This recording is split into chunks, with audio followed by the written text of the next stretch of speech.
Well, there's lots of reasons to make a film, and quite often it's made for money, for what you're paid to do the film.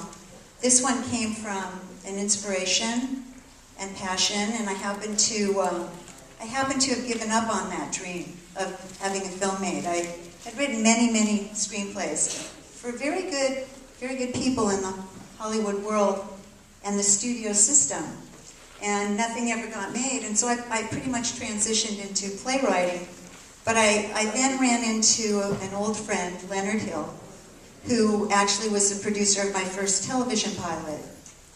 And I said, I ran into him in downtown Los Angeles at this very cool restaurant. And I said, what the hell are you doing down here? Because if you know LA, and maybe you don't, and I was a Valley girl, I went down to downtown Los Angeles to go to the theater there. But it wasn't a place I ever imagined hanging out, let alone living.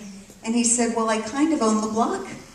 So this terrific visionary producer who had done 60 movies for television transitioned out of that and was now part of the Renaissance movement of downtown Los Angeles, which I knew nothing about. And that was I like to think of it as a Befriended day, because Len, after lunch, showed me his block, the loft buildings that were defunct factory buildings in a very dangerous part of downtown Los Angeles, in which he and his partners envisioned as a new, vital part of downtown LA.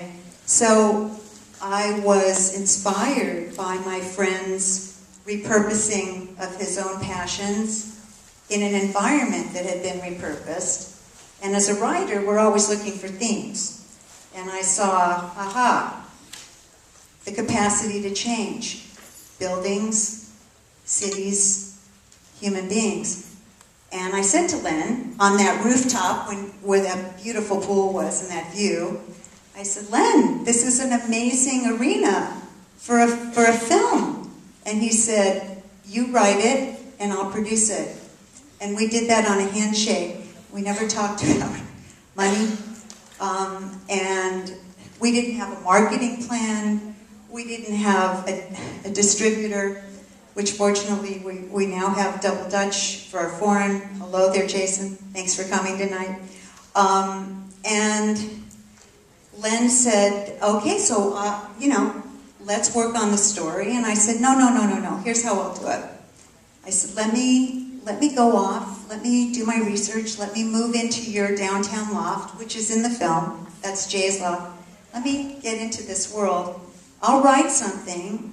I'm not going to talk to you about it, I'm just going to write it, and I'll send it to you, and if it's for you, we'll move forward. And if not, it'll be mine. And fortunately, that first draft, which had many more locations because I wasn't thinking about budget, Len said, I see this film, I think we can do something with it. It's all the themes are there, and the character of Deb and her journey, let's go. And that was the beginning of our journey, and it's been quite an amazing and blessed one, because as I said, I'd given up that dream. Congratulations, it's Thank fantastic. You. Thank you. So, if you have a question, raise your hand, and I can see you in the balcony too, so feel free, people in the balcony, to raise your hand. Yes, go ahead. People hear the question upstairs? So, the question was, Elliot Gould went through quite a transformation in the film, and could Wendy tell us what he was on, because some people might need it for their family members. For your mother, yes. I do understand. Well, as you saw, Elliot's character, Bert, was paralyzed in grief and wasn't moving forward.